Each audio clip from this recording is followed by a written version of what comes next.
Hello and welcome to the Tuesday edition of the Weather Show. Normally it's on Wednesday nights at 7 o'clock, but we're doing it every night this week at 7 o'clock to keep you updated on the latest with Debbie and all things Debbie going on. We welcome all the weather wannabes, weather aficionados, or maybe you're just visiting. The way this works is we'll talk a little bit about Debbie. We'll give you a forecast. We're going to answer some viewer mail. We're going to do old school weather. We're going to do it all tonight, but we get things started with our three big things. The three things we want to make sure and hit tonight. First of all, that flood watch continues. We'll talk more about the flood watch in a minute. Two, the path has changed for Debbie a little bit, especially through our area. And we'll show you the latest path on the spaghetti plot. And three, tornadoes. That is the viewer question tonight. Will we see tornadoes with this? We'll get to that in just a little bit. Let's remind you about the flood watch. This is in effect until Friday evening.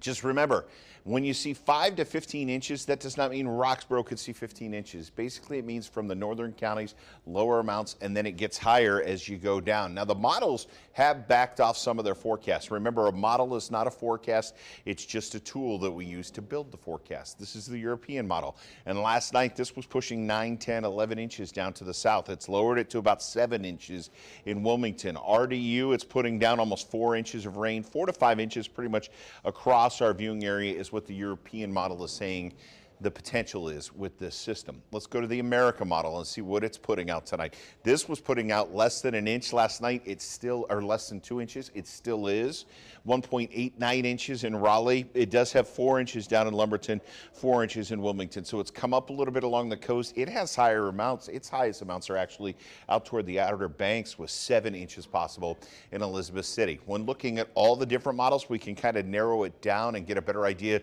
where those high amounts of rain will fall. Now, I'm deferring to the hydrologists, the people who study rainfall for the Weather Prediction Center. It's part of the NOAA, Hemisphere National Oceanic Atmospheric Administration, and they're saying the potential is there for Fayetteville down to the coast to 10 to 15 inches of rainfall. That's feet of rain. That's a foot of rain.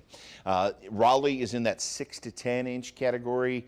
Looking at my personal forecast, I think it's probably closer to 6 at this point, but it could go anywhere from 6 to 10 and then 3 to 7 off to the north and west. Once you get out in the mountains, it really falls off. But the potential there to see several inches of rainfall because of that flood watch continues tonight, tomorrow, Thursday, even into Friday, because we're going to see off and on rain for the next several days. Our first alert Doppler net is scanning the skies. Just some light rain to moderate rain falling through the I-85 corridor, heavier rain down in the Sandhills. And we've seen this throughout the day as the different rain bands work through. We'll see little pockets of heavier rainfall. This is our first alert radar for folks with color blindness or color vision deficiency, CVD. It's on our website. If you go to abc11.com/weather, it is always there, living there. And the higher amounts of rain are in yellow. And so you can see some higher rain. Actually, right now it's about 702, 703. Fayetteville, you're going to see a heavier band of rain by about 7:15 to 7:30.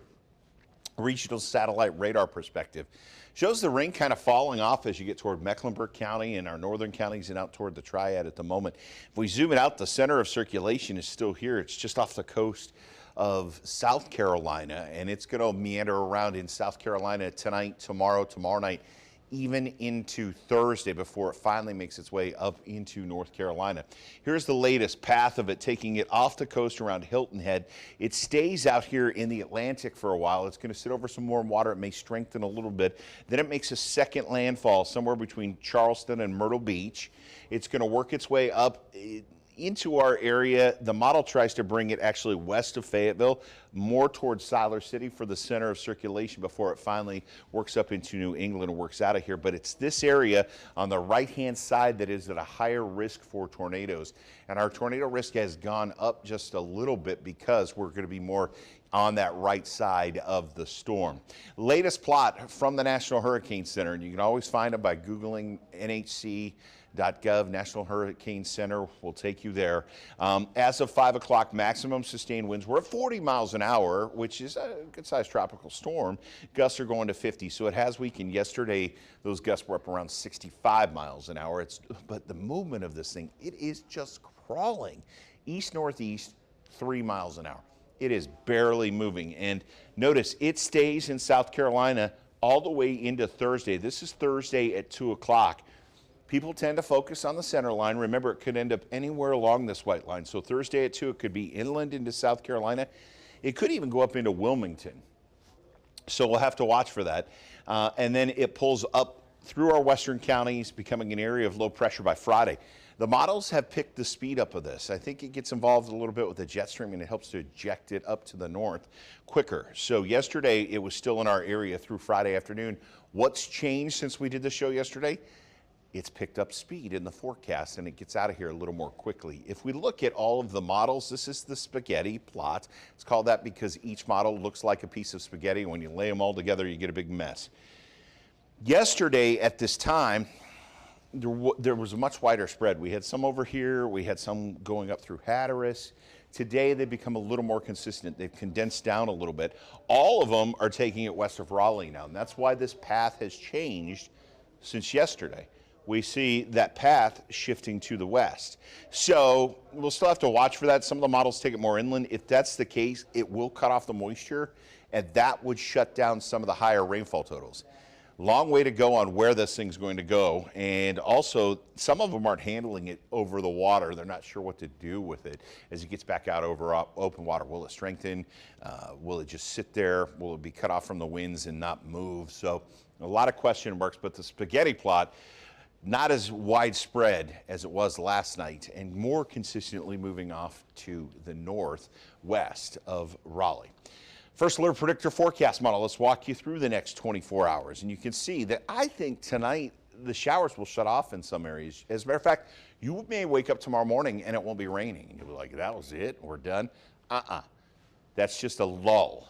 But don't be fooled by it. Take your umbrella, take your raincoat, take your rain boots tomorrow, because by the afternoon, watch what happens. The next round of rain pushes through. Everything turns green again.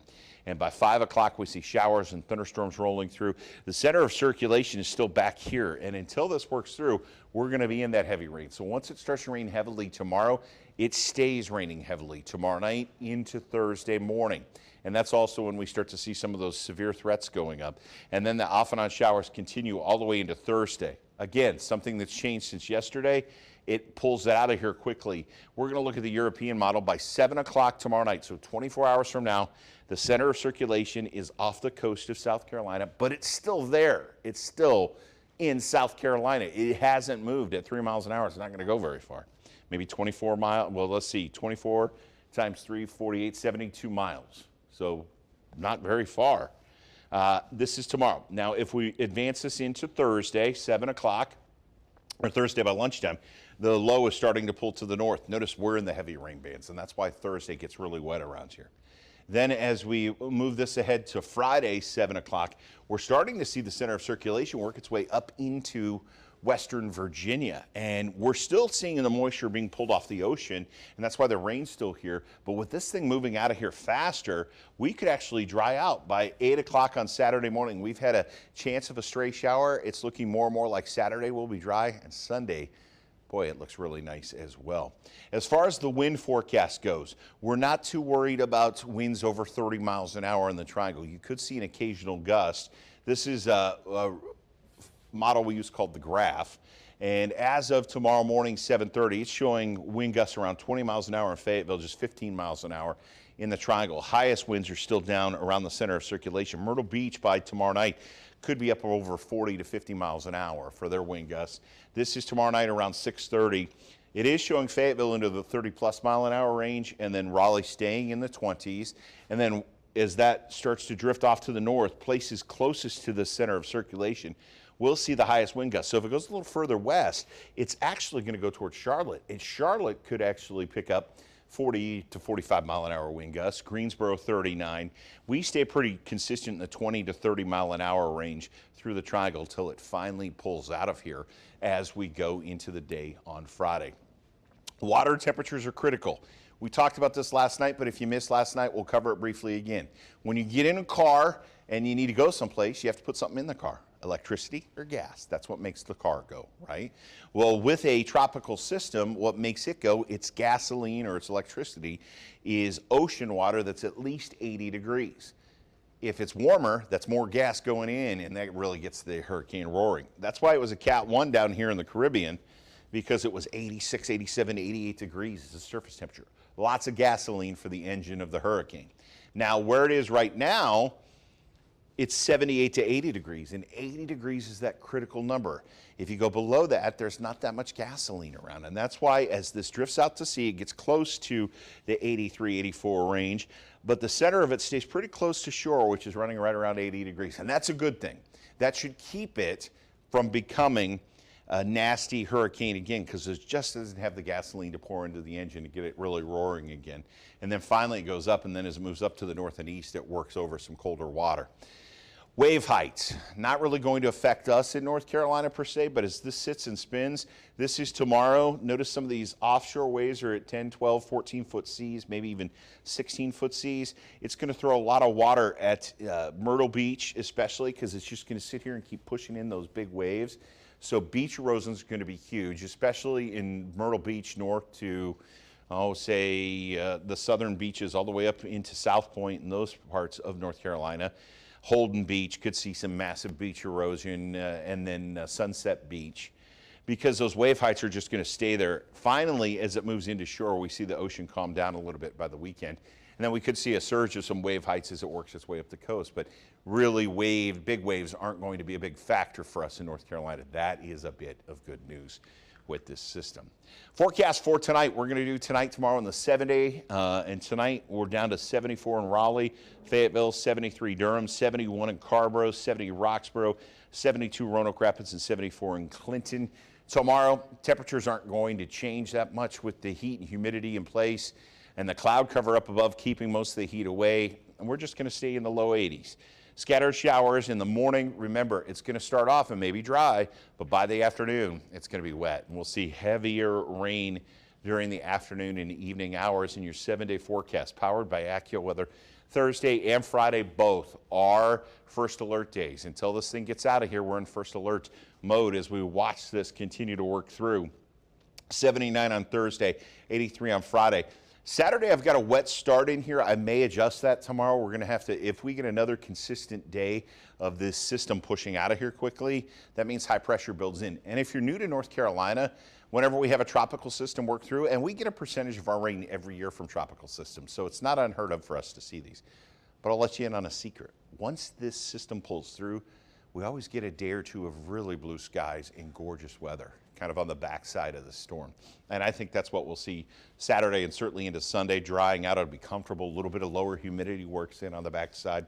And then Monday into Tuesday, some shower chances return as we go into the mid-80s. How about we do some old school weather?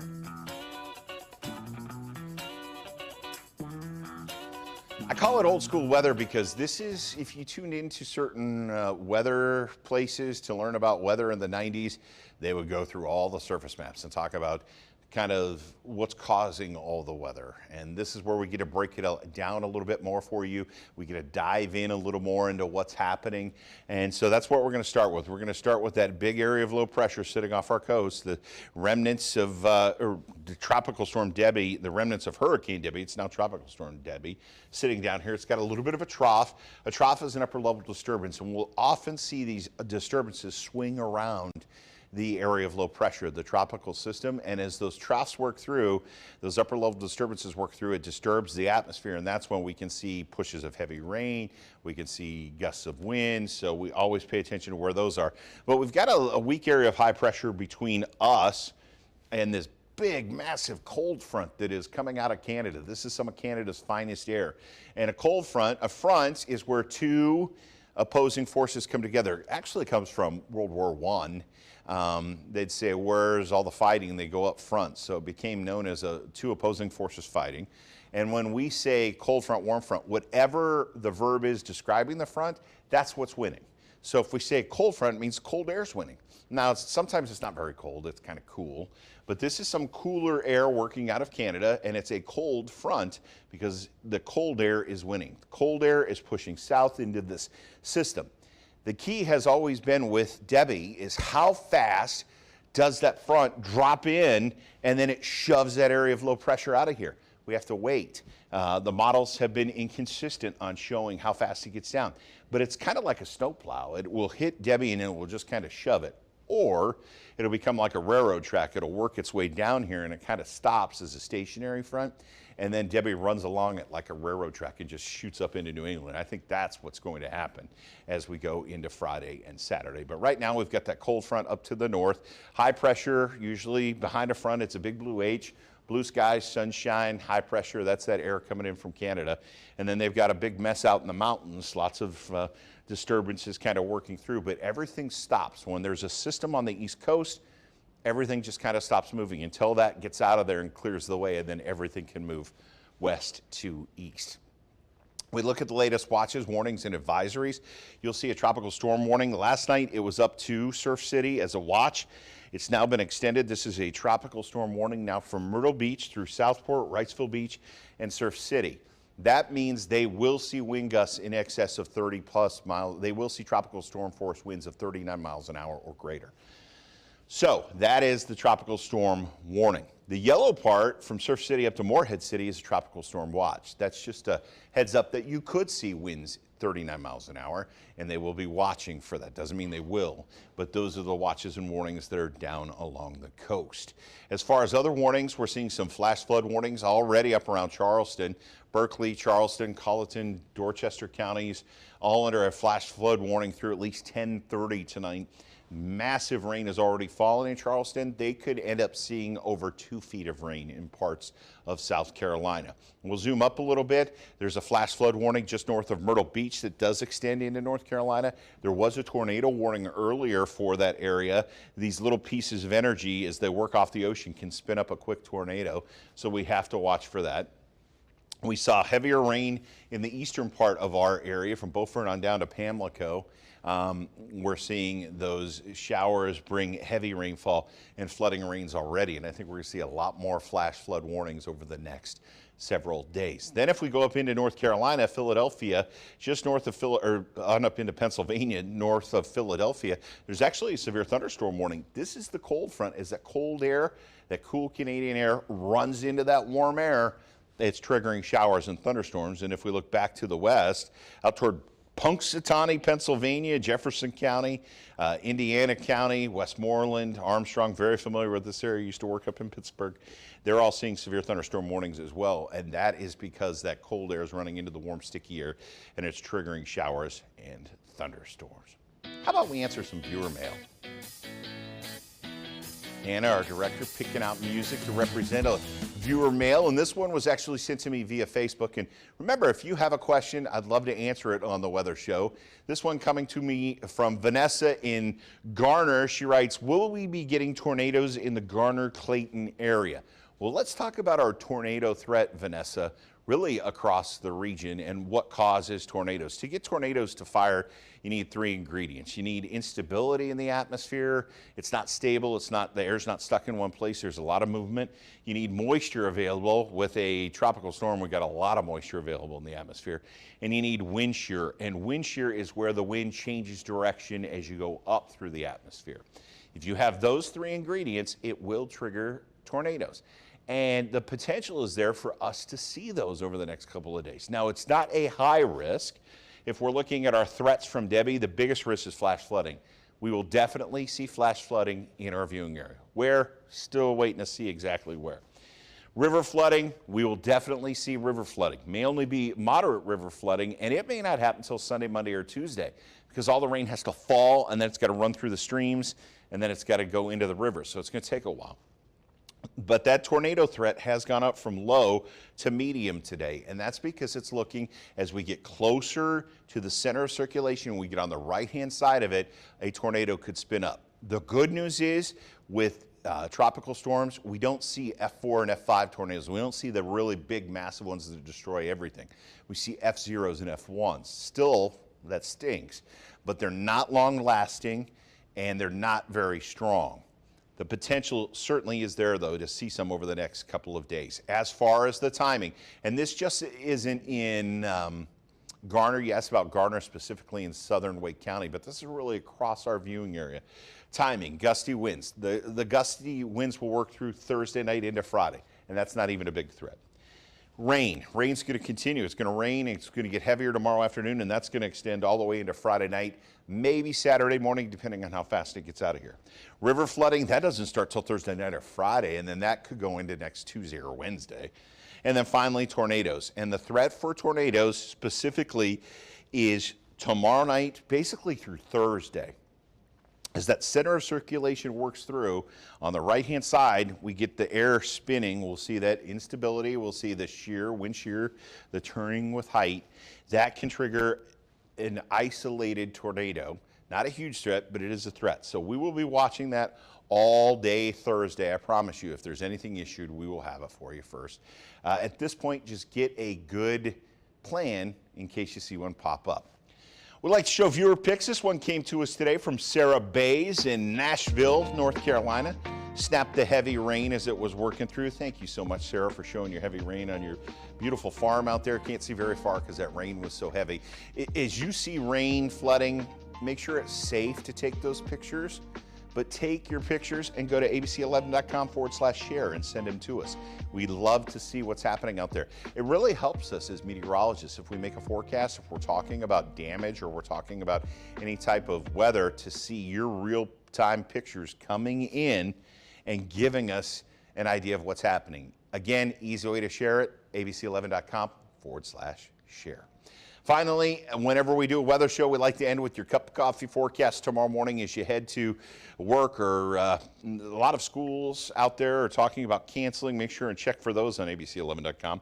Temperatures will be in the 70s. It's still a 60% chance of showers in the morning. So even though they're going to be very hit or miss, there will be some showers around. Those rain chances go up as we head through the morning. By 10 o'clock, 79 degrees. That's going to do it for us tonight. Thank you so much for joining us and making us part of your day. Remember, we're going to be here again tomorrow night, 7 o'clock, talking all things Debbie. We're working on an interview tomorrow with one of our expert friends from AccuWeather. We'll be talking to them about Debbie and the latest on Debbie, as well as a peek ahead on that 7-day forecast. Hopefully you can join us tomorrow night, 7 o'clock, right here. Until then, stay safe.